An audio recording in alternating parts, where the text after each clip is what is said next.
etc., to retreat toward a weekend's respite. Oh, happy kingdom. Oh, happy tournament. Happy breed of dancing feet bound together in rhythmic unison, radiant, rapt, rejoicing at Wimbledon, where yesterday, three-time king John McEnroe woke the echoes of championship past with a pulsating comeback on center court.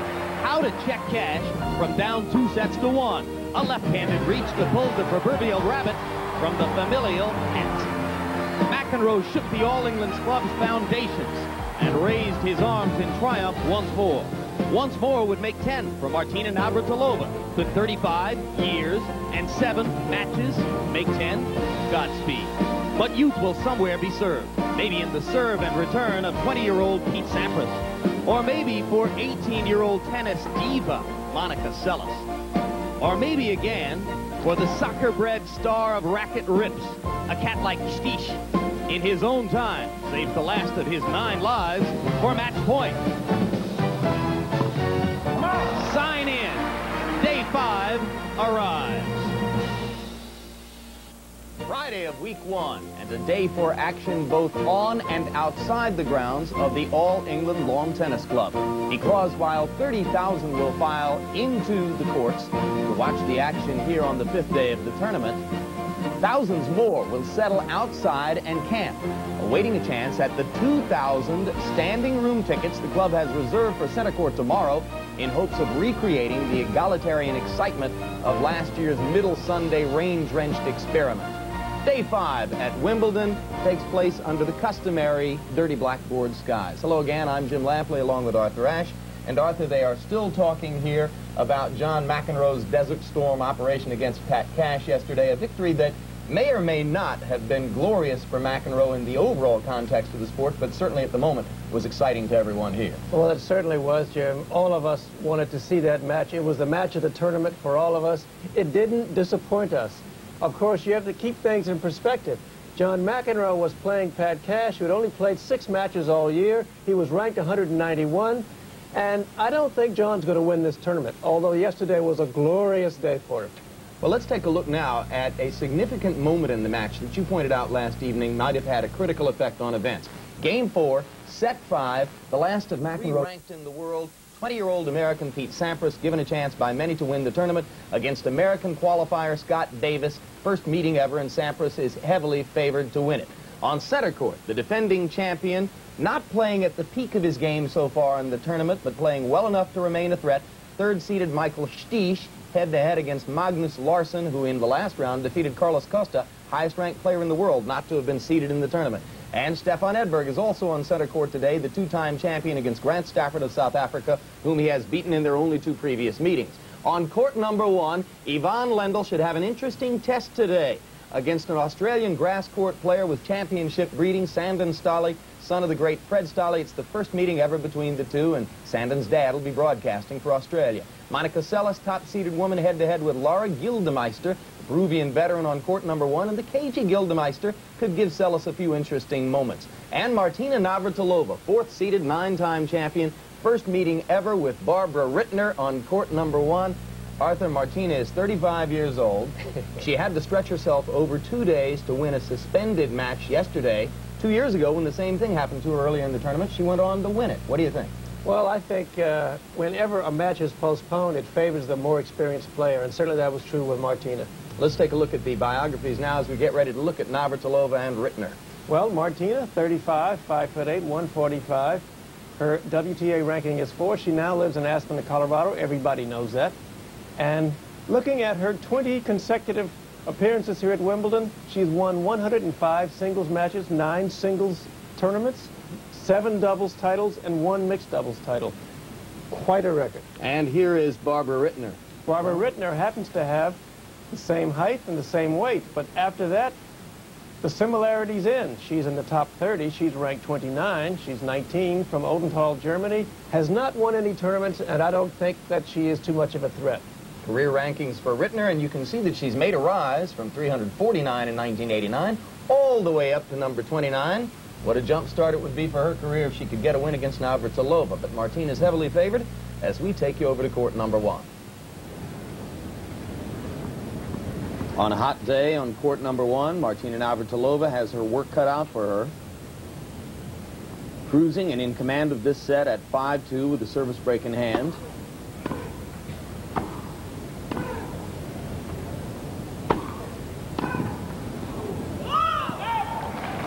Martina watches her opponent, Barbara Rittner, reel off 3 games in a row to get to 5-5.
This is a very different Barbara Rittner than the one we saw at the beginning of this match.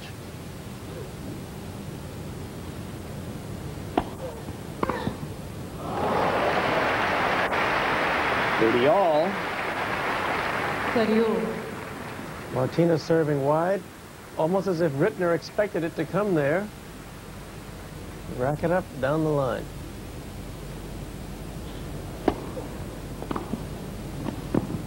Lob. Call's good. Martina can't believe it. 30-40. Jim, I was wondering when Barbara was going to start to lob. She just had opportunities like that before earlier in this match and just tried to go around. And whether the call was good or not, it stands, and it becomes break point, big opportunity for Barbara Rittner. Up again.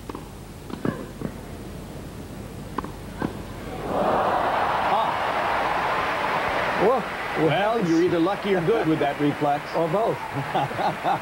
Watch this. It speaks for itself.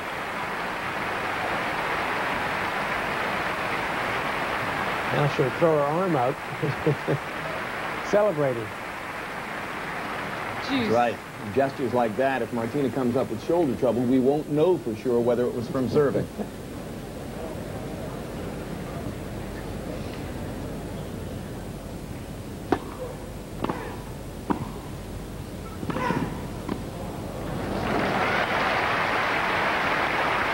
Steady play at the net by Navratilova. And a chance to put the pressure on Rittner by going up 6-5.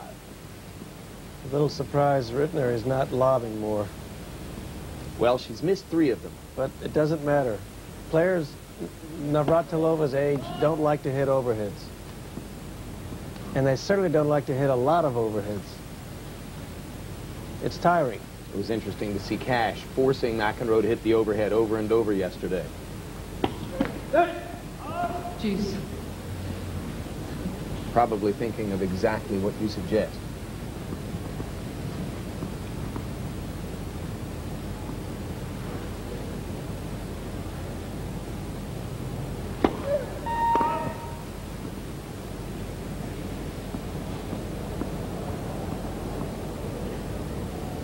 Oh, look where Barbara's standing, a yard inside the baseline.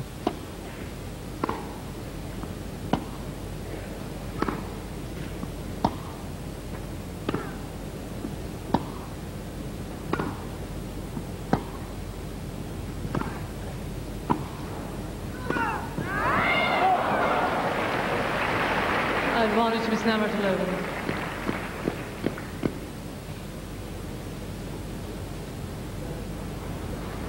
Every game a struggle now for Navratilova, who won 10 of the first 11 points in the match, 12 of the first 16 and going up 3-love. Rittner has come alive. Game is Navratilova. But Martina holds serve, albeit with difficulty, and gets to 6-5 in the first. Meanwhile, we go to court 13 to check in with Barry and Billie Jean. All right, Jim. Court 13. Julie Allard taking on Helena Sukova. Remember, Julie Allard knocked out Arantxa Sanchez-Vicario in the last round. Sukova leading 6-4, but down 1-5, serving here at love 30. And Billy, this match has totally turned around out here. Well, the biggest reason is Sukova was returning 90% compared to Halard's 50% in the first set. Now, Julie Allard is getting more returns in play. This is Sukova, 27 years old, Prague, Czechoslovakia. Sukova now living in Monte Carlo, but in trouble here in the second set. Julie Allard from Versailles, France. A solid forehand. Those are the kind that helped her upset Arantxa Sanchez-Vicario. Well, exactly, Barry. You take another look at it. Look how she gets that. She's got a funny little wrist motion just at the end of it. It's difficult to read where she's going to pass. Break point. And there it is. It's wide. And so Julie Allard with the second set. It's a set apiece out here on 13. Jim, back to you. And Martina Navratilova receiving serve at the far end of the court. Second serve, first point of game 12 in the first set.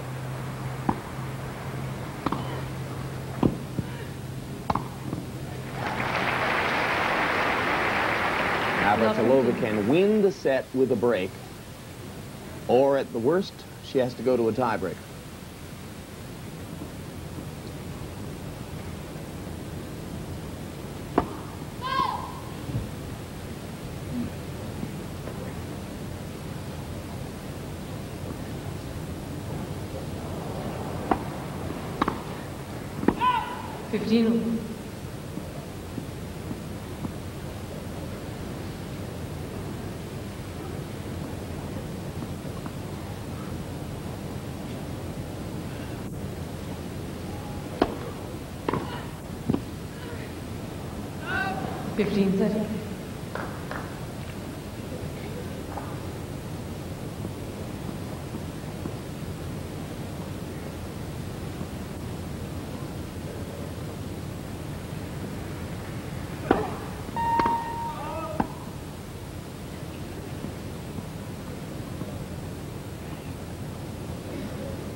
Double break point, double set point for Navratilova.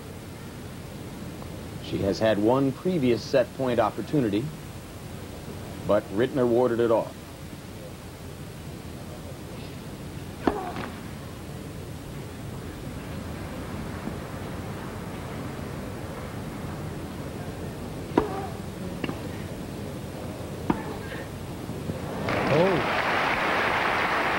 A very good one. Little inside out, two-handed backhand approach, and unreturnable. And not quite, as they say, out of the woods yet.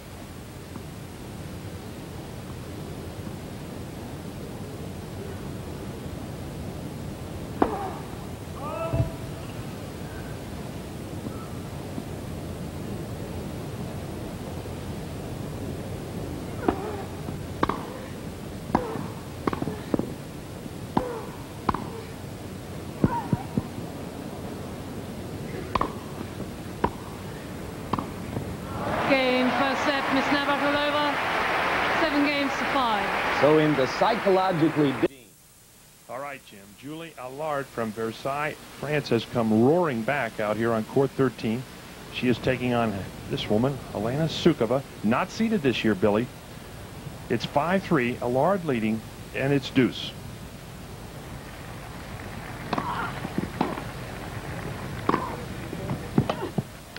And Billy Allard looking very strong with that two-hander. Well, talking with most of the players, they say she's very deceptive and very quick. Sukova, by the way, just is ranked 16th. So really, she could have been ranked. So she's a real dangerous floater out there this year. Sukova 16, Allard 23. Very tight rankings. It is match point out here this last, Julie Allard.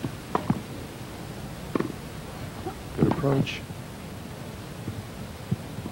Again. It's wide. And there it is. Julie Allard has come back.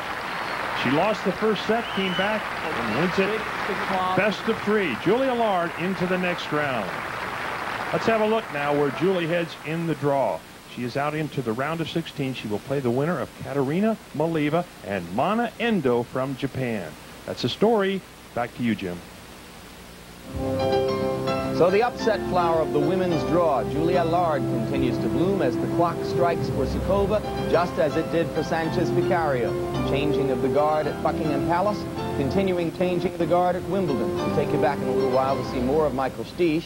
But just as Allard moved forward in the draw, so too today did her countrywoman, 14th-seeded Natalie Tozia of France, a 3-set winner over Nicole Provis of Australia. And another winner was the quintessential qualifier, Henrik Holm of Sweden. 3 wins in the qualifying round on grass, now 3 straight wins in the tournament. He knocks out 15th-seeded Alexander Volkov. Another winner, Puerto Rican star Gigi Fernandez, straight sets over Claudia Porvit. And earlier we showed you on court 1, Martina Navratilova's tight conquest of Barbara Rittner in set number 1. Let's take you back now to see what is happening in set number 2 as Martina, the 9-time champion who is hoping that age 35 and matches 7 can add up to 10 championships. 4th seeded here. And as we pick it up again on court number 1, Navratilova is trying to serve out the match at 5-1 in the second.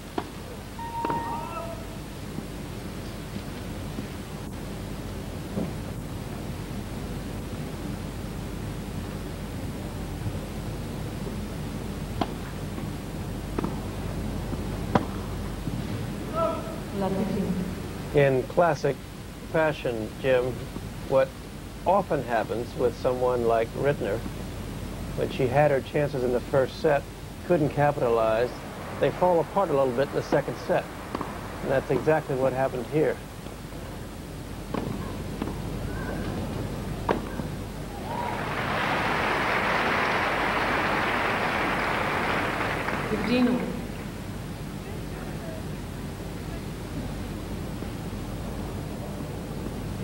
Whenever I see Martina play now, I'm more interested in how she's serving than anything else.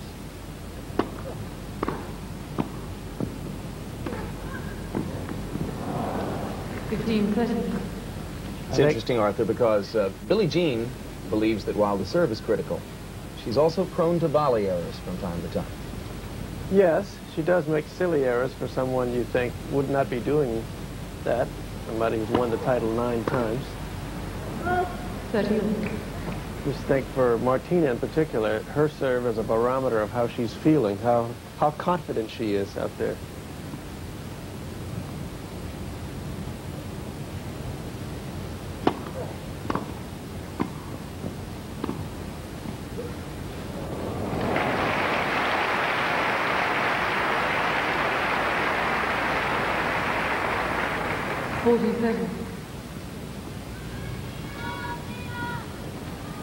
And the crowd roots for Martina as she reaches match point.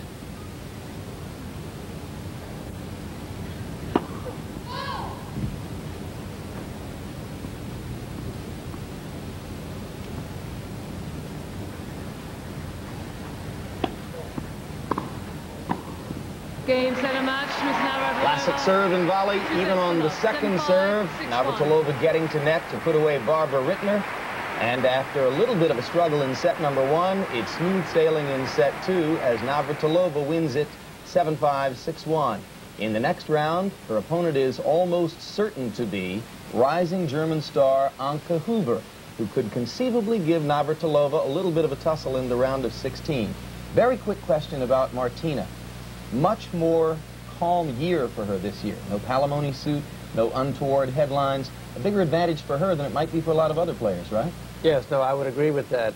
I think Martina needs peace of mind to play well. She needs to feel emotionally stable, and I think that's what she feels. Let's take just a minute now to bring you up to date on something that happened just a short time ago in a match between Mary Jo Fernandez of the United States and her countrywoman Amy Frazier. Fernandez, you'll recall, made it to the semifinal against Steffi Graf a year ago. She seeded to make it to at least the quarterfinal this year. But here's what happened moments ago as Fernandez, there in the far court, reaching for the backhand, tumbled on the grass. And, of course, we see players tumble so frequently that at first you wouldn't have worried about the potential for injury. But you can see that she fell awkwardly there, and as a result, Fernandez hyperextended and has perhaps pulled a muscle in her thigh. It was padded, it was wrapped, the match is ongoing, and we'll keep you posted as to what happens to Mary Jo Fernandez with regard to that possible injury. Meanwhile, an injury to the sport may be in the offing after the discussion in Paris of the subject of drug testing and the potential for performance-enhancing drugs as a major factor in the sport of tennis. For more on the controversy as it brews and what might happen in the future, our Larry Merchant. Wimbledon is a world unto itself, and it wants to be a law unto itself as well. Requiring players to wear white is in its province. Now Wimbledon wants to require players to take drug tests and to publicize and punish the failures. Starting next year, players will have to submit to random tests. The ATP, the governing body of men's tennis, already tests the top 20 players at least twice annually.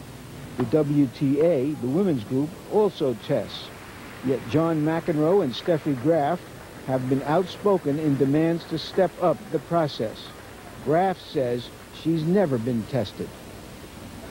Some people think it's the rackets and the balls that should be tested. No player, after all, has ever been suspended for failing a test, although a few may have been sent off to drug treatment. And there's the rub.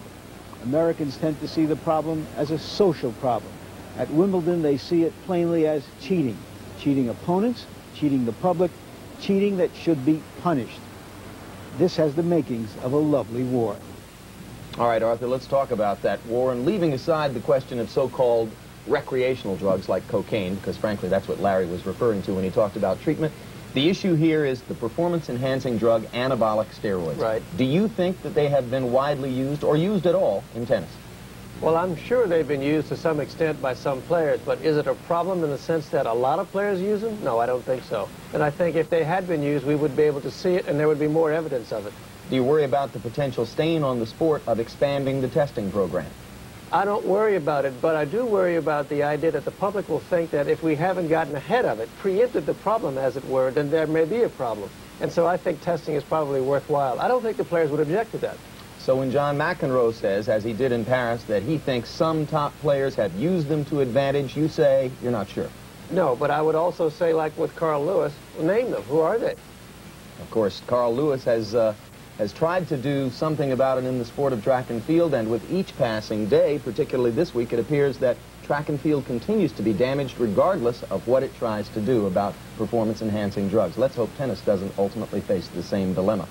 Meanwhile, in Indonesia, Yayuk Basuki saying goodbye to 10th-seeded Anke Huber of Germany. Upset winner Basuki goes forward.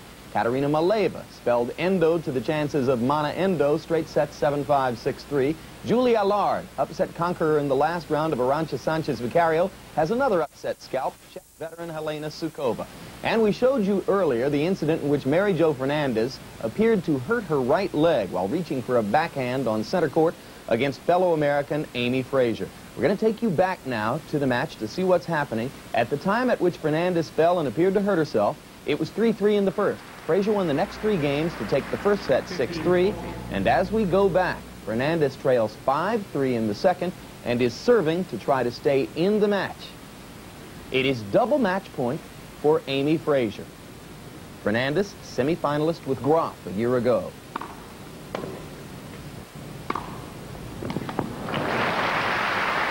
Mary Jo Fernandez fights off 1 match point in her career, 4 times in the semifinal round, twice in the finals of Grand Slam championships, never having won one. Fernandez in the far court, Frazier in the near.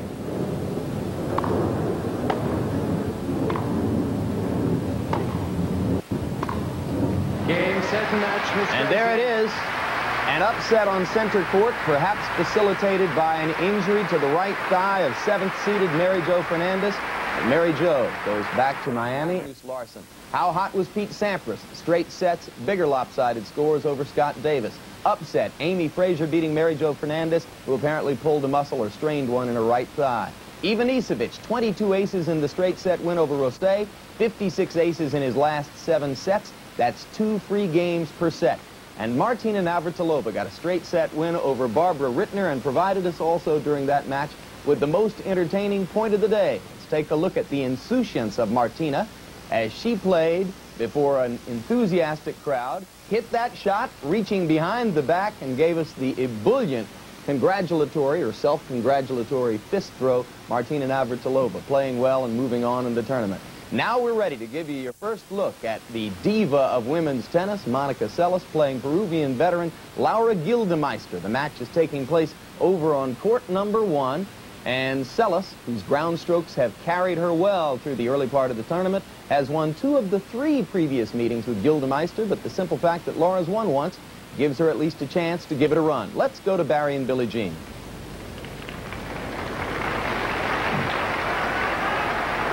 All right, the number 1 seed, Monica Seles, in control out here with the first set, leading 5-love. This is Laura Gildemeister. Monica, of course, in her usual ready position, Billy. Boy, she really straddles that baseline, ready to go in either direction. She does. She has a very wide stance. Here's Laura Gildemeister.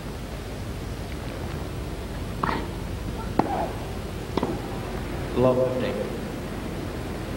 So love 15 now. Monica 3 points away from moving ahead.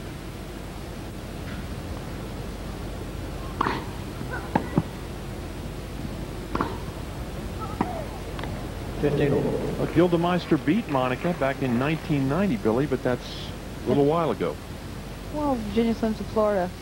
In fact, she was the last one to beat Monica when Monica got on a long winning streak. Oh, ho, ho. That's what's so difficult when you play Monica Seles, is whether to hit an angle on your serve or not. Because if she can get to it, that's her reply. 15-30.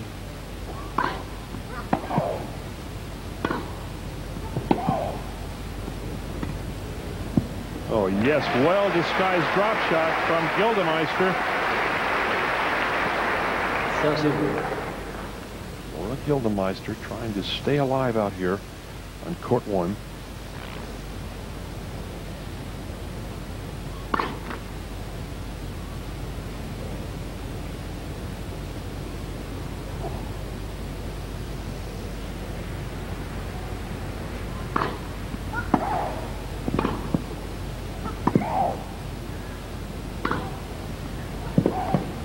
That is a solid forehand.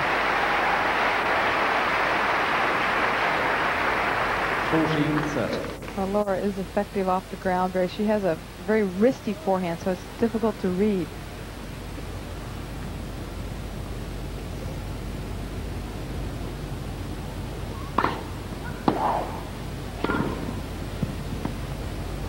A little high.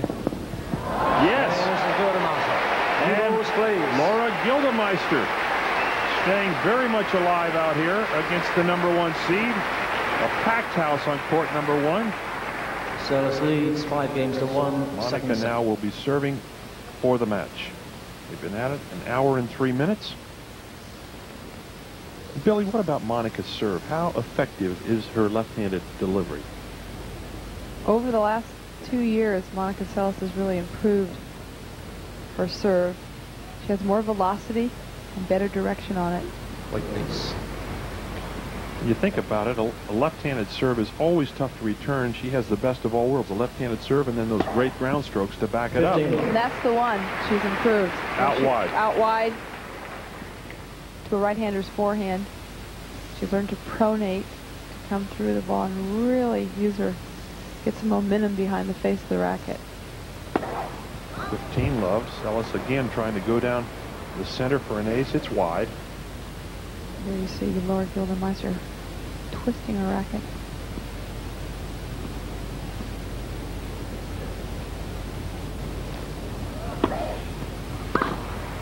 That is a great forehand, Billy. She really nailed that ball. She hits a very level forehand, and she's always looking for an opportunity to step around her backhand. 30-50. Laura Gildemeister won her first title way back in 1981 at the Japan Open. She's married to Heinz Gildemeister, who used to play. They have a young son, Heinz Andre. 40-50. There's that left-handed swinging serve, but she has really improved. Well, 2 years ago, you could really attack Seles' serve a lot more easily, so now she wants to work on her net game. So double match point now for the #1 seed, Monica Seles.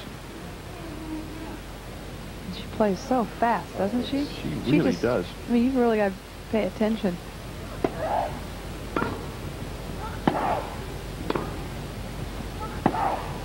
And there it is, game, set, and match to Monica Seles. A very impressive win out here. 6-4 and 6-1. And so let's have a look now and see where she goes. She plays Gigi Fernandez, and that's the story, Jim. Back to you. In our 18th year of coverage, HBO Sports brings you the championships at Wimbledon. So Monica Seles rolls on, and to make her task just a little bit easier, two seeded players, Kimiko Date and Mary Jo Fernandez, are now gone from her quarter of the draft. Meanwhile, when last you saw 13th seeded American Brad Gilbert, he was on. Day 5 in the tennis cathedral of Wimbledon. It's but a short hop to the old All England from Piccadilly and Trafalgar Square, but a long, strange trip it's been, where the aging lioness still haunting her lair. For the no longer boy prince, still valiant, still true, for the legions of insurgents whose time may soon arrive.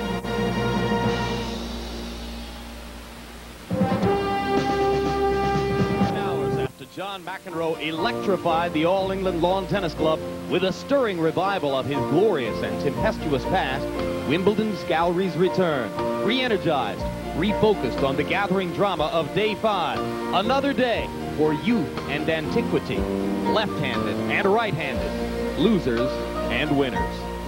Welcome back. Jim Lampley with Arthur Ashe. Arthur, Yvonne Lindell at the center of the drama today. Next up, the Croatian ace machine, Goran Ivanisevic. What chance do you give Lindell in that match Monday here on HBO?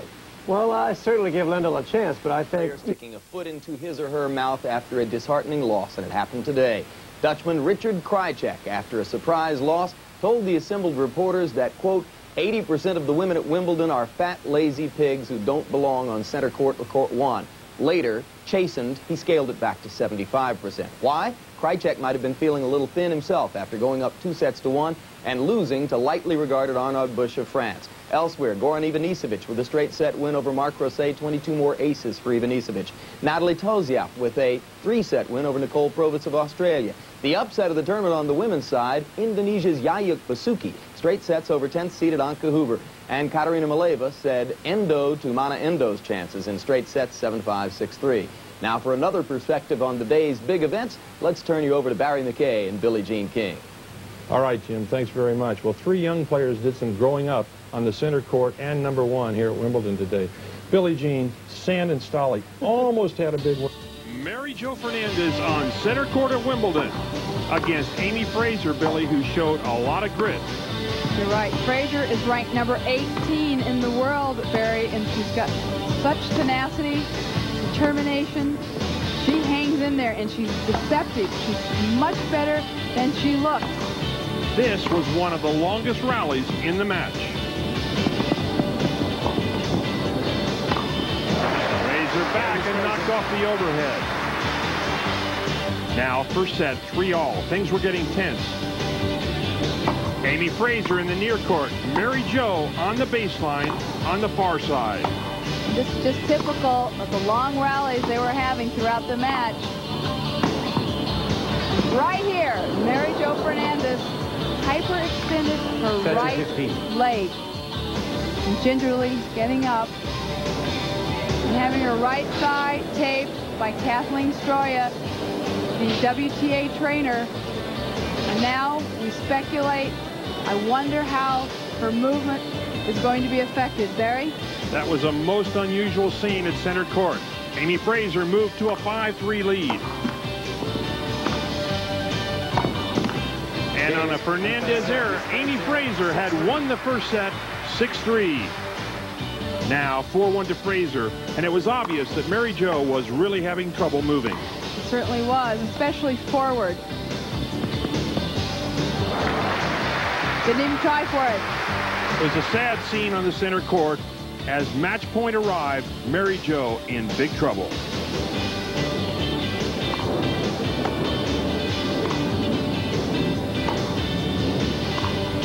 And there it was, game, set, and match. A big upset for versus Yvonne Lendl for Australian television. Well, he's nervous, and I'm nervous, and that's only to be expected. He said to me this morning, Dad, he said, why do people have to get nervous? And I said, well, it's just part of the makeup, and nobody can do much about that. Earlier this week, Sandon was up a set on Karl Novacek before the number 23 ranked player in the world retired. Then in round 2 with Dad courtside for part of the match, Sandon defeated British hopeful Chris Wilkinson in a match that included a 15-13 tiebreaker.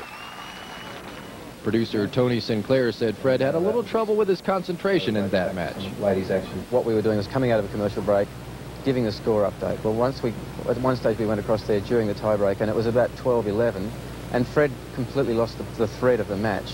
He had to be stopped basically by Nuke, who was sitting with him, and Nuke said to him, no, Fred, it's the first serve, you know, don't overtrain, basically. It was nerve-wracking. I'd much prefer to call it, because then you get into the flow of the match as opposed to standing there and then you think, well, how did he do this or why? And you want the kid to win, and it's difficult. Broadcasting, you got to think of your job as well, and you got to do the best you can in that area. Well, it's very nerve-wracking for Fred, of course, and when we're watching anyone that we know well, you know, you're going to get nervous, but and whenever a match gets tight, you automatically, your hands start to sweat. But with Fred, when Sandon's playing, I mean, the other day when that 15-13 tiebreaker, the water was just dripping out of his hand. And what annoys me most is he keeps putting his hand over and wiping it down on my shirt. So I think I'm going to take a towel up there. But Fred wasn't kidding himself about Sandon's match today. He knows at Wimbledon, experienced players like Yvonne Lendl are hard to beat.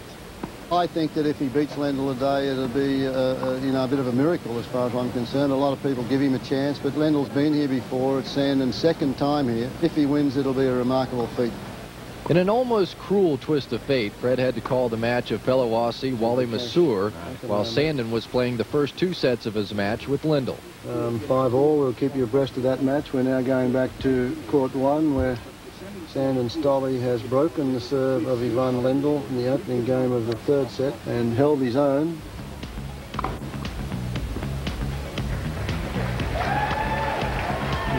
He'll learn in a hurry. I've told him that I've yet to see a call change here at Wimbledon in 31 years. It soon became obvious that this would be a special match. With Sandon leading 2-1, Yvonne Lendl was serving to send it to a 5th set. Another ace to close it out. Lendl wins the 4th set, 6-3. Sandon was headed for a deciding 5th set, but Dad was not. The network thought that might be a little too much even for a veteran like Fred. On court 1, live action between Sandon Stolle and Yvonne Lendl. I'd like to hand my microphone over now to John Newcomb. On this day, it was not meant to be. The veteran Lendl broke Sandon late in the 5th set and went on to win. But it helped Sandon to know that he wasn't the first in the family to lose a tough match here. I mean, it must be in the genes, because I know he's had a few tough matches here at Wimbledon, but he's just got to learn to relax a little bit. I'm very proud that he's doing so well, and I just hope that he keeps going so he can make a bit more money. I can retire and live in the manner to which I've become accustomed. Well, in a match like that, clearly you can never underestimate the experience here that a player like Yvonne Lendl has had. And if you turn to the women's side, that makes you think about Martina Navratilova. A little out of the spotlight, Arthur, and maybe that's good for her. I think it is. Just as much experience, though, as Yvonne Lendl. I think the fact that she is not the center of attention, which is the case with Seles and Sabatini and Graf, actually serves Martina well. She is not playing as well as she did years past. Her serve is a little suspect. So it may be better that she's in the shadows, and then when the time really is the right place and the right time, make her move. Well, Martina is one of a few players who had slightly tougher than expected matches today. Friday fights, we call them. Let's take a look. New rackets, same old game for Martina Navratilova on court 1. The opponent, Barbara Rittner, last year's junior Wimbledon champion from Germany. Rittner in the far court, Martina receiving serve in the near. Well, whenever you play Martina, you know she's going to come to the net. First set, 4-2 Martina. Rittner receiving serve.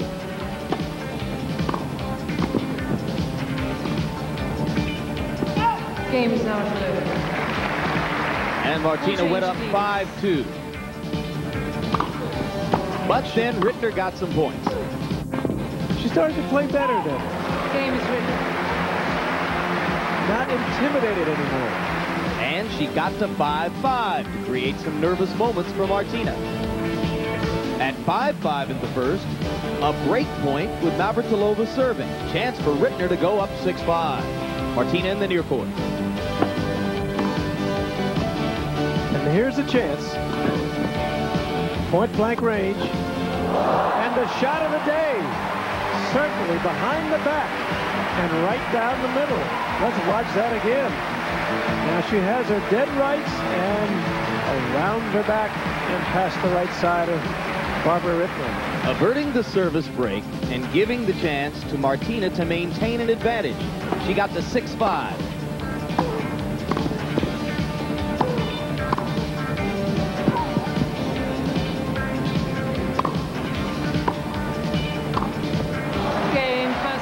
A long competitive rally closed out by Martina to win the set 7-5.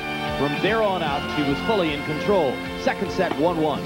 As often happens, a player like Rittner gets that close to winning a set but doesn't do it. The next set is routine. Game, set, a match. And with victory in hand, Martina talked to our Andrea Jaeger about the 1 point that turned the match around. Martina, how big was that behind-the-back volley? Huge.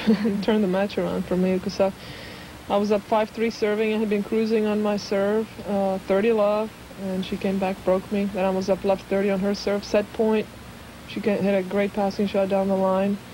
5-all, I'm up 30 love, serving. Again, she comes back, has a break point, and at that point I hit the behind the back. And if I didn't hit it, it's 6-5. She's serving for the set, so that turned the match around nicely for me. Remember the Woody Allen One Love Seles.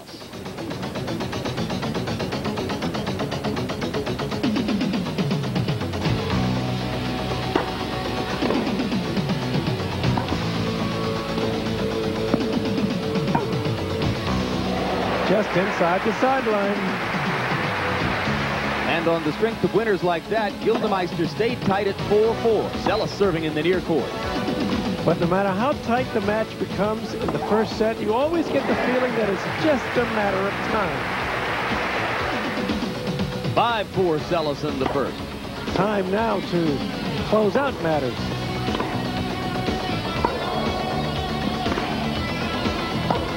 Game, set, Seles. No margin for error against Monica Seles. She just keeps banging the ball back. Took the first set 6-4 and got the 3-love in the second. Gildemeister serving. Just relentless pressure from Monica Seles. No matter what you try, she's got an answer. And Gildemeister dropped out of the competition at this point. 5-love Seles in the second.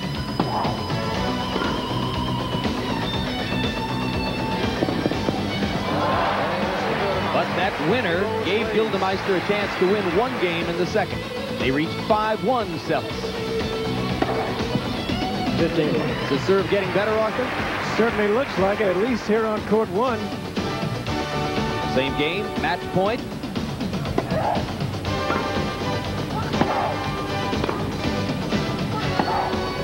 Game, set. 17 matches on her way to the Grand Slam, possibly 11 to go. Monica Seles the winner, 6-4, 6-1. An analysis of what happened in the match, Arthur. Well, Seles certainly served more winners. Gildemeister, that's where she broke down. Unforced errors, 26. It's a mark of how dominant Seles has been that when she loses 4 games in the first set, we think of it as a pretty tough match for her. Point of the day, another no contest. Martina Navratilova behind the back with the pumped fist on court 1 against Barbara Rittner. If you watched our match coverage, you've seen it once. Let's give you another look.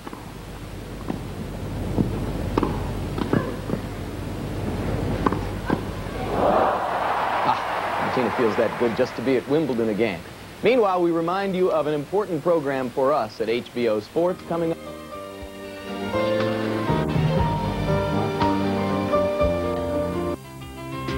Naoko Sawamatsu, the 19-year-old from Japan, upsetting the number 16 seed Judith Wiesner, 6-1, 7-5. It was Kristin Godridge, the young Australian, upsetting Manuela Maleva-Frazier in straight sets. And Gabriela Sabatini, a finalist last year at Wimbledon, defeating Rika Haraki, 11-4. In the fourth round, it will be Capriati and Sawamatsu. Godridge will face Sabatini. Natalia Zvereva this afternoon defeating Lori McNeil after dropping the first set in one of the toughest matches of the day. Zina Garrison, a 1990 finalist at Wimbledon, beating Rosalind Fairbank-Nidifer 4-2. Zvereva and Garrison will meet in round 4 on Monday. This also sets up a possible matchup on the horizon between Novotna and Graf. Steffi Graf has lost to Jana Novotna 3 times. Now in the top half of the ladies' draw, Monica Seles will meet Gigi Fernandez on Monday in the round of 4. Nathalie Tauziat meets Amy Frazier, who upset Mary Jo Fernandez on Friday. Martina Navratilova, 9-time champion at Wimbledon, next meets little-known Yayuk Basuki, while Katerina Mileva will meet Frenchwoman Julie Allard, who ousted Arantxa Sanchez Vicario.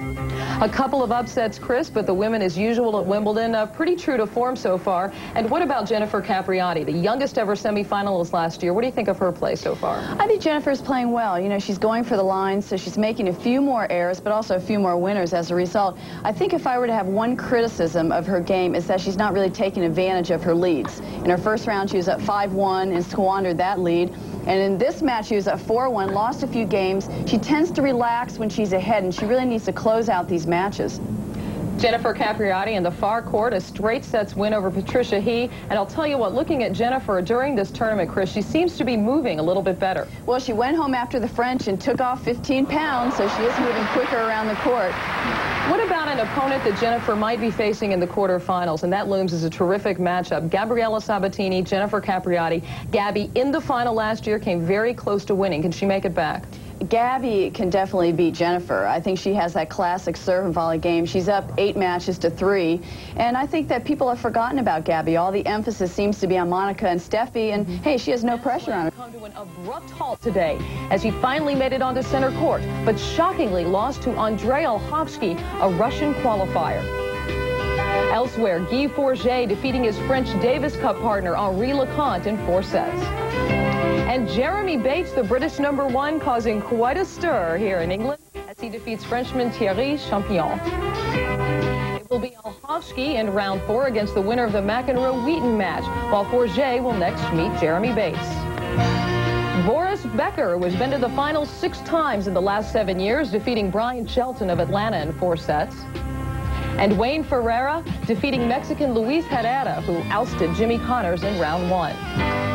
Andre Agassi following form and defeating Derek Restano in straight sets. And Kristin Sacchiano defeated Jakob Lasik in a difficult 5-set match. In round 4, we will see Becker and Ferreira. Agassi will next meet Sacchiano. Now let's take a look at the bottom half of the draw. These gentlemen were off today. Pete Sampras facing Arnaud Butch of France, and Wally Masur next meets defending champion Michael Stich. And Goran Ivanisevic, the Croatian with the huge serve, will next take on Ivan Lendl, while another qualifier from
Break point for Cash to get even in this fourth set.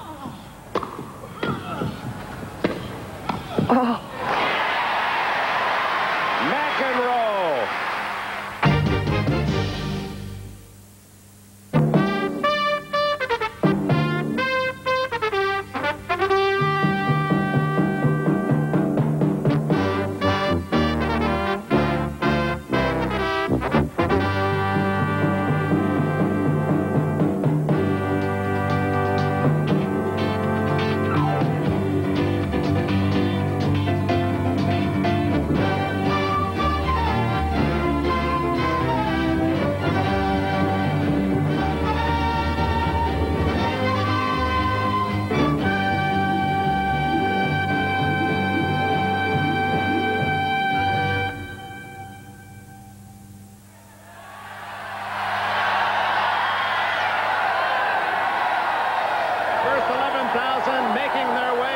Center court and celebrating with a British version of the wave. Most of them very young, surviving the night. This is Wimbledon's answer to the knothole gang. Kristin Godridge, the young surprising player from Australia, facing Gabriela Sabatini, last year's runner-up. Also, Natalia Zvereva could be a very dangerous opponent for 1990 finalist Zina Garrison, and Patty Fendick, the Stanford grad and two-time NCAA champ, facing three-time Wimbledon winner Steffi Graf. The bottom half of the ladies' draw not near as clear-cut. Who do you see emerging? Well, first of all, the quarterfinal should be interesting. I see a Sabatini-Capriati quarterfinal. I think Sabatini will get through that match, though. And, you know, I think she should beat Graf in the semis. And who do you see winning? I know this is a tough call. It's tough. You know, women's tennis is so close right now. It really depends on the day, who's playing better. But I have to pick Monica. The court's playing like a hard court. The bounces are sitting up. She has the best passing shots and return to serve in the game. So I have to go with Monica. And Natalia Zvereva. This is Zvereva serving up 5-2 and 30 all. And 2/3 of the game have gone to deuce. Zvereva looking very smooth, Billy, so far on court 14. Well, she can improvise, as we see here. She can either slice or hit over the ball. Here she chooses to slice it. And Zina wanting to come forward, which is the right thing to do, but Zvereva able to get extreme acute angles, Barry. Zvereva at set point against the number 13 seed, Zina Garrison. Zvereva, who won the doubles here last year and at the U.S. Open.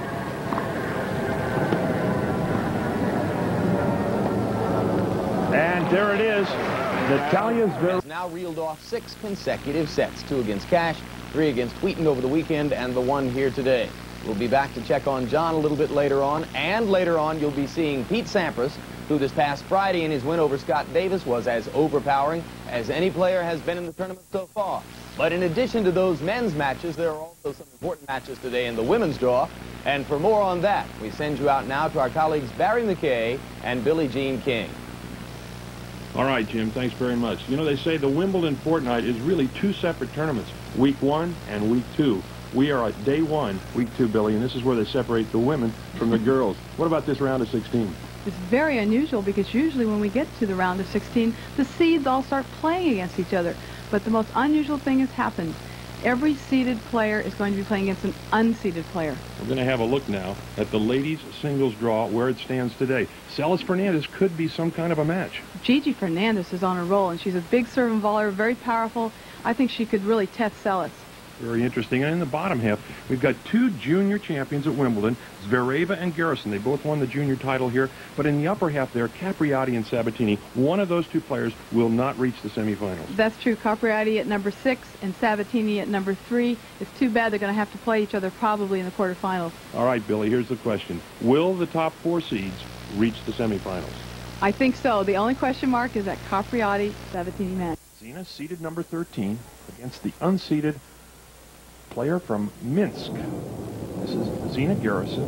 Zvereva with the first set, 6-2. Garrison serving at 5-3. It's deuce.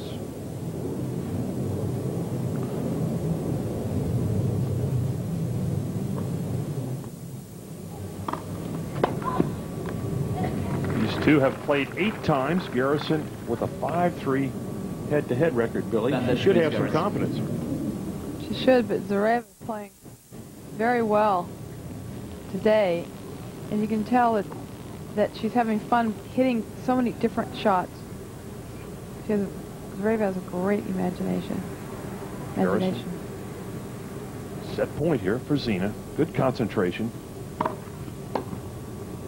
That's going to go wide, and so Zina Garrison comes roaring back out here on court 14. It is a set apiece on 14. Let's go back now to 13. Pete Sampras. Take you back shortly to see more of John McEnroe's round of 16 match with Andrei Olhovsky of Moscow. McEnroe still riding the crest of the wave that began in the middle of last week with his 5-set win over 1987 champion Pat Cash.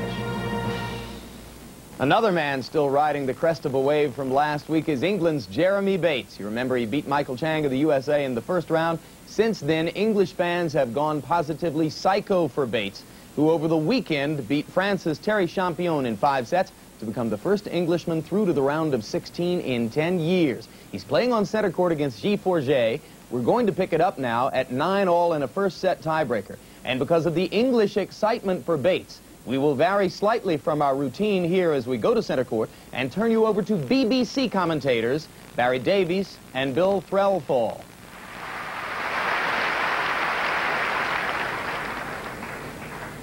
Change sides. Forget, not realizing that he had to change. I'm sure Jeremy Bates very grateful to be down to the shady end from the point of view of looking into the sun, which has been his problem at this end. Yes, I think the wearing of a cap is not going to help him all that much, really. It doesn't help doing the serve, because you're looking upwards, of course. It helps to keep the glare off. Some players like it, some don't.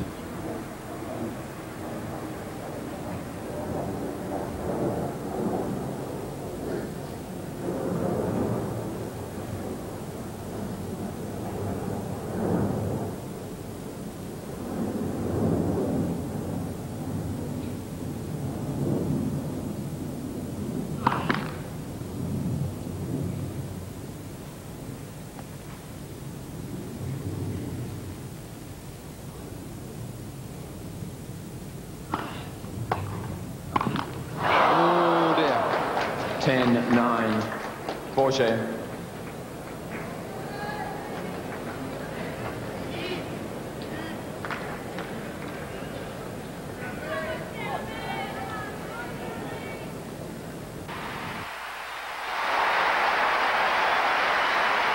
Well, this is remarkably good tennis by both men, really, but this shot from Bates. Forget, you can see him up to the net very quickly, very agile, but cannot take off in time for that. 2 quite incredible points by Bates. And he now has set point. Thank you. Quiet, please. Is it to be third time lucky?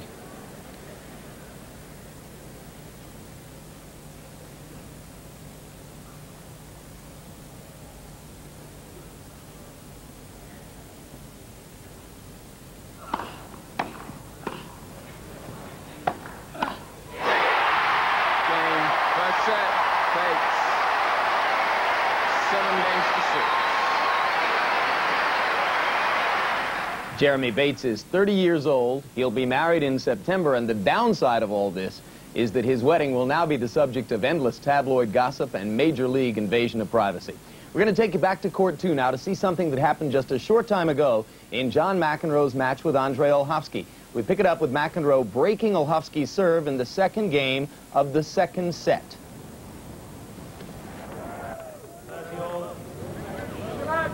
Get a little quiet for the peanut gallery here. That's your job, pal.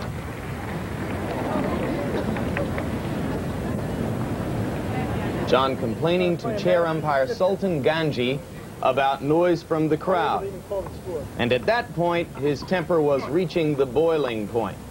Which brings us to a subject that John McEnroe has been talking about recently, and that is what he sees as tennis's version of invasion of privacy. Courtside television microphones. McEnroe insists that they create an atmosphere in tennis which doesn't exist for athletes in any other sport. Here's what he had to say.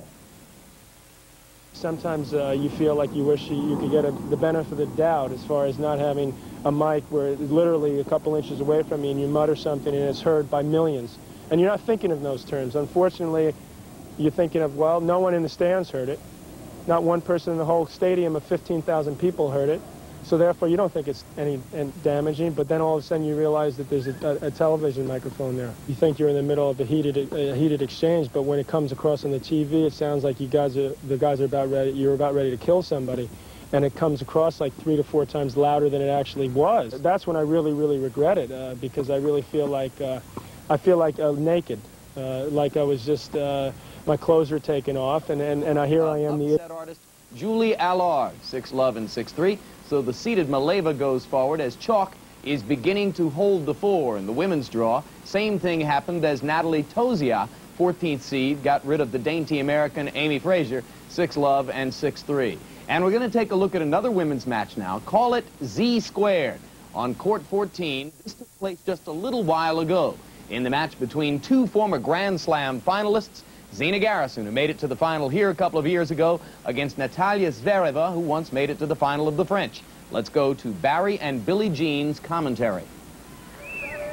Natalia Zvereva leading 5-1 here against the number 13 seed, Zina Garrison. And Billie, Zvereva has been extremely tough in this third set. With variety. She's sliced, she's topspin, she's moved Zina all around the court. Match point out here for Zvereva.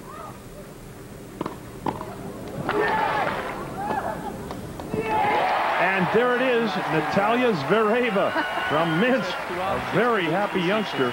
Big upset over the number 13 seed, Zina Garrison. Well, let's have a look now and see where she goes. Quarterfinals, Zvereva going against the winner of Patty Fendick and Steffi Graf. Let's head out to court 13 now, where Fernandez of Puerto Rico and the United States head-to-head. Seles has won their 2 previous meetings. In set number 1, Seles is on the verge of taking it 6-4 as we join it. 40-15. So it is now double set point for Monica Seles. Seles in the far court, Gigi Fernandez in the near court.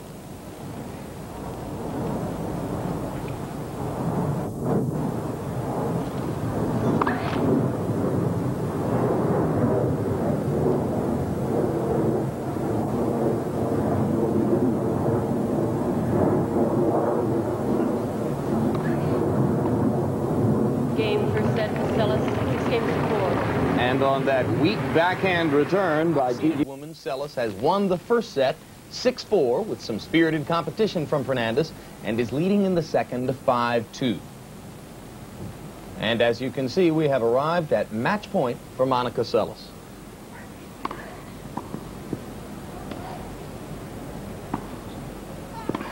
That's a brave approach. Oh, but it paid off. So Seles will have to tee it up again. Rather surprising approach from Fernandez from the back court. It wasn't an especially good approach yet, but it paid off.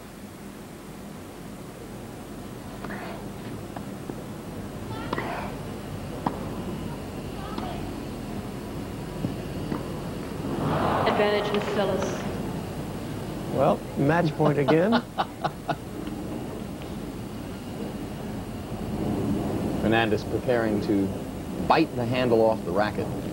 It's too hot today for Seles to grunt very loudly also.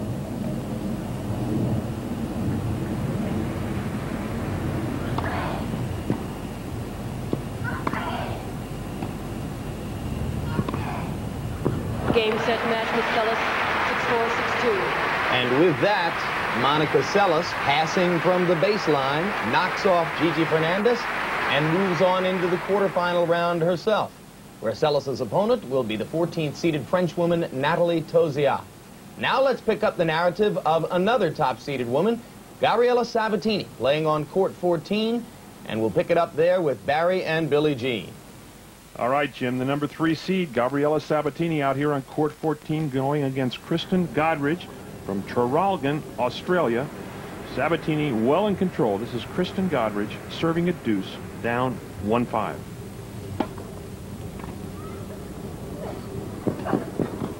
Oh, Billy, nice little touch there. Sabatini's had it in all departments. Power, touch. She's used all the court, like that last point. And she just has too much power for Godridge. Godridge is about 5'4", but compared to Gabriela's 5'10", 11, whatever. I never trust all these. You know. Match point. Sabatini. Godridge, a good volley. And sensational backhand up the line by Gabriela Sabatini. And so the number 3 seed out here on 14. An easy straight set win, 6-2 and 6-1. Sabatini moving ahead. Let's have a look now at her draw. Sabatini out into the quarterfinals. She will be going against either Capriati or Sawamatsu. And so that's the story. Court 14, Sabatini, Jim, into the quarterfinals. Back to you. All right, thank you, Barry, and let's not let that story drop. Who will Sabatini play next? Well, Jennifer Capriati's 2 previous visits to Wimbledon have produced a quarterfinal appearance and a loss to Steffi Graf, a semifinal appearance and a loss to Gabriela Sabatini. Right now, she's involved in her match against Naoko Sawamatsu, the surprising Japanese woman who has made it through to the round of 16, and we go to court number 2, once again with Barry and Billie Jean. Court 2, Jennifer Capriati, seated number 6, going against Naoko Sawamatsu. Sawamatsu serving now at the bottom of your picture to Capriati. Third set. Sawamatsu, good off the ground. Kept up with Capriati in many rallies, Barry. As indeed, Capriati with her hands full out here. You can hear the crowd saying, "Go Jenny." A lot of followers. This is Naoko. 15 love.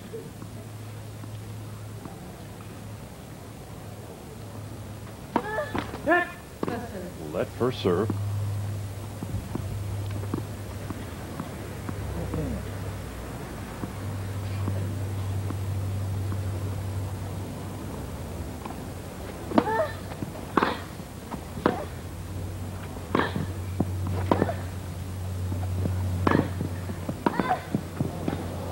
Oh, just catches the tape. Capriati looks pretty exhausted at this point, Billy. She does. And she got a little unlucky here because it hit the top of the tape, but a great get by Sawamatsu. Tries to climb over, doesn't make it. These two have never played before. Sawamatsu now with a 30-love lead.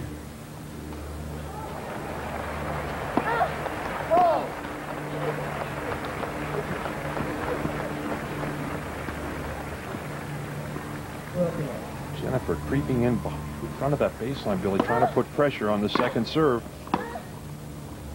No, that'll go long. It worked.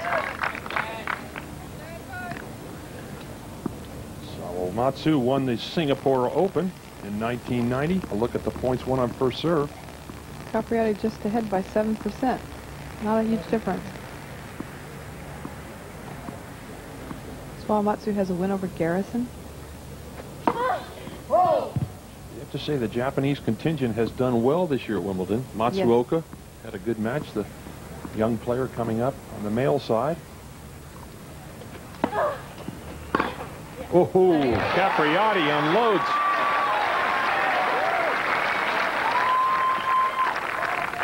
Which is her stronger side, Billy? That two-hander, you think? Yes, the two-handed backhand. Now, there is an interesting stat. Very crucial, too, because getting that ball back in play is what it's all about. It's a fault. Her toss looks like it's getting lower and lower right now. Yes, Jennifer's probably going to come forward again, Barry.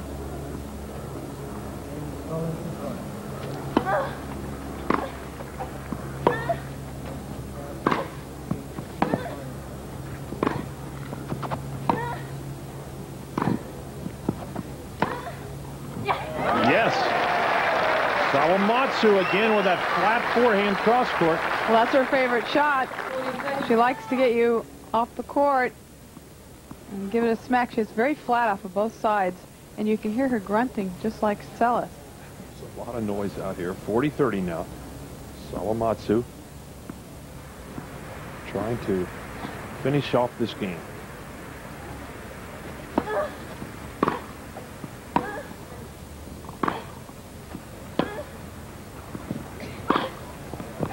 Capriati's just too much. You could see Capriati yelling at herself, saying, yes, come on. Just pushing and driving herself.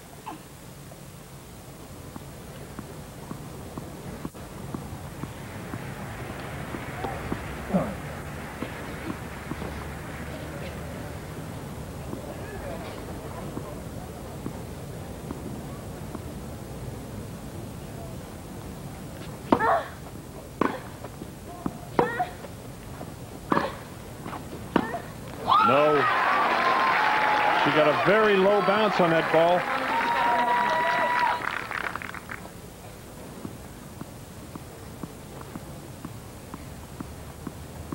Advantage Capriati. Break point.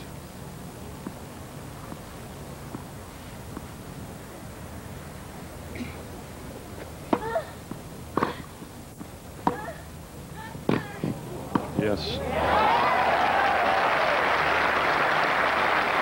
And she can volley, Billy. She got caught that time, but hit a good low backhand volley. I think Capriati was a little surprised.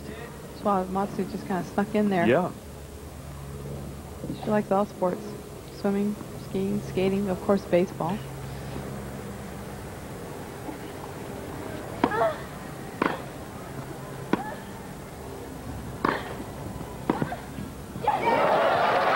And Sawamatsu with that flat forehand, another winner down the line.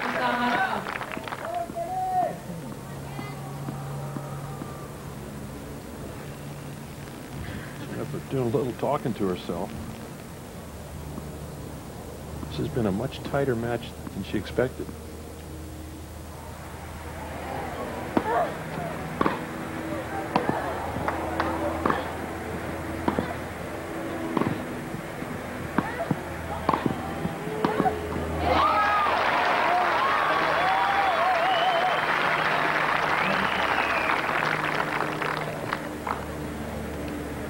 To the heavens for help.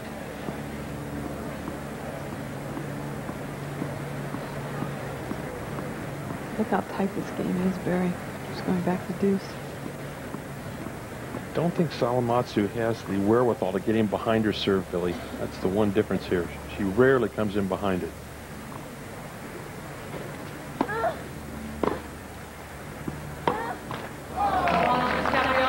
Drags that forehand into the top of the net, and so once again, Capriati with a chance to break. Sawamatsu just turned pro last year, March 15th of '91, so she's pretty inexperienced.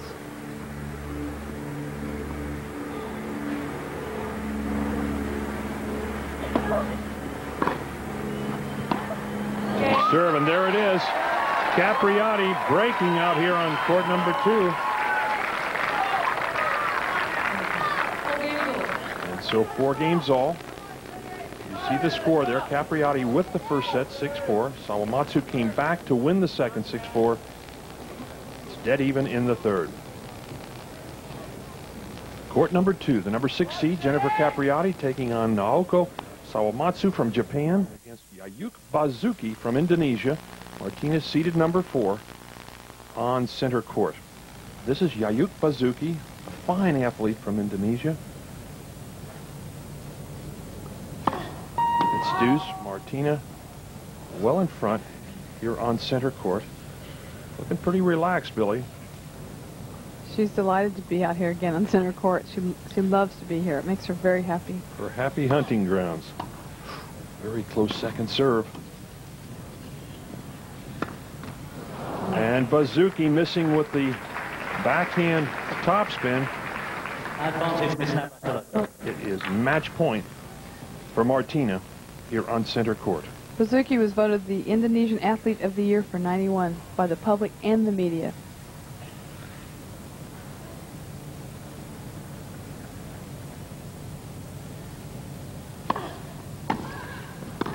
Yes, there it is. Martina, a solid forehand up the line. And so Martina Navratilova wins in straight sets out here on the center court. Let's have a look now where she heads. Martina into the quarterfinals. She will play Katerina Maleva in the quarters. Let's head back now to court number 2. Up 5-4, third set. Jennifer trying to close this match out, Billy. She is. And the one thing that Jennifer does particularly well is she can hit it down the line off of a cross court. I think she and Seles do that better than anybody else in women's tennis. It's so important to be able to change the direction of the ball. Yeah, they seem to control that ball so well down the line. No, it's over. Jennifer kissing the strings now. 3 points away from a win. But that can be a long way, depending on how the other young lady plays these next few points. Left first serve.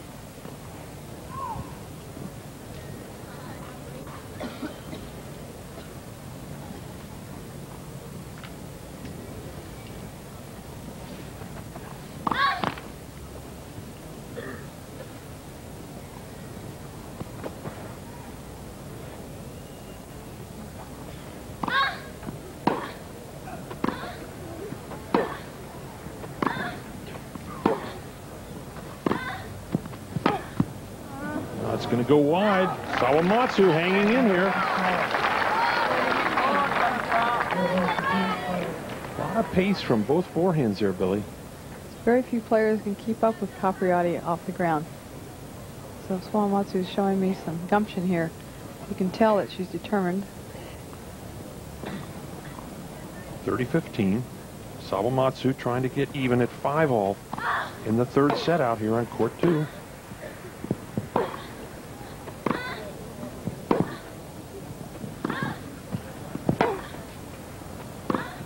Ooh. Big point there for Capriati. Sawamatsu sometimes hits her forehand a little too flat, hits too level. She doesn't go from low to high quite enough. You've got to get your racket head a little bit below the ball, especially on grass. Not much margin for error. If she doesn't hit it perfectly, she hits a lot of balls into the net. Right, just the top of the net.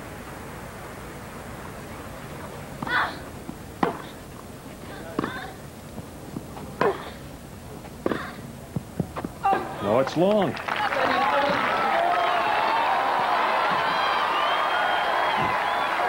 And so Jennifer Capriati now. Big opportunity out here on court 2.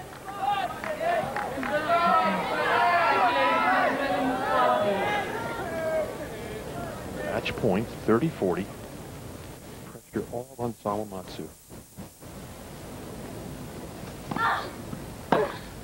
Yes, there it is. Capriati looks at the family and the entourage over to her left. And so Jennifer Capriati, the number 6 seed, has won it out here on court 2. There they are. The Capriati contingent. Let's have a look now at the draw for Jennifer Capriati. She's into the quarterfinals to play Sabatini. What a match that should be. Back to you, Jim. The Capriati games, singing songs, children's songs, Christmas songs, singing in the rain. Meanwhile, Pete Sampras, Goran Ivanisevic, Andre. Challenge is set. You know, we look forward to it, but you know, we've still got a game before that, and if we face Brazil in the finals, I think that's a situation a lot of people have been looking for, and you know, we will accept it as a challenge. $7 could be up for grabs, Daryl, if you don't know. What do our women think husbands need them for the most? Cooking. That makes a lot of sense. Is it a clean sweep?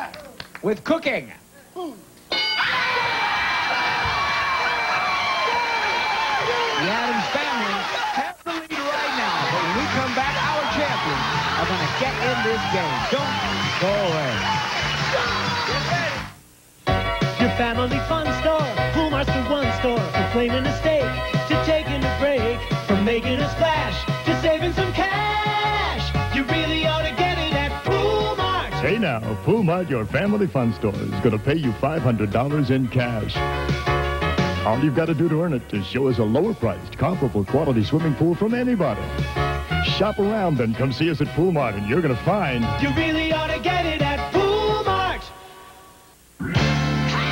I've got those charcoal churning, burning hot for some sizzling, savory Johnsonville brats. Can't wait to fire up the grill. Give me a thrill. Taste buds, they need a shot of Johnsonville brats. Girl, I've got the hots for the bride. From Johnson V. Can't get enough. Ask me a bun. Yeah, I got the hots for the bride. From Johnson V. Simply great taste.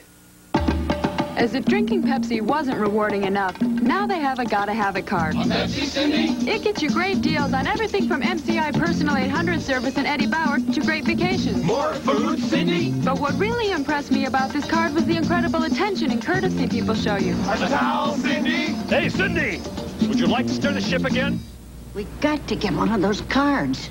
The Pepsi Gotta Have It card. Look for it wherever you buy Pepsi. We are feuding the Addams family, $90. The Rosado, 0. It is time for another face-off. Let's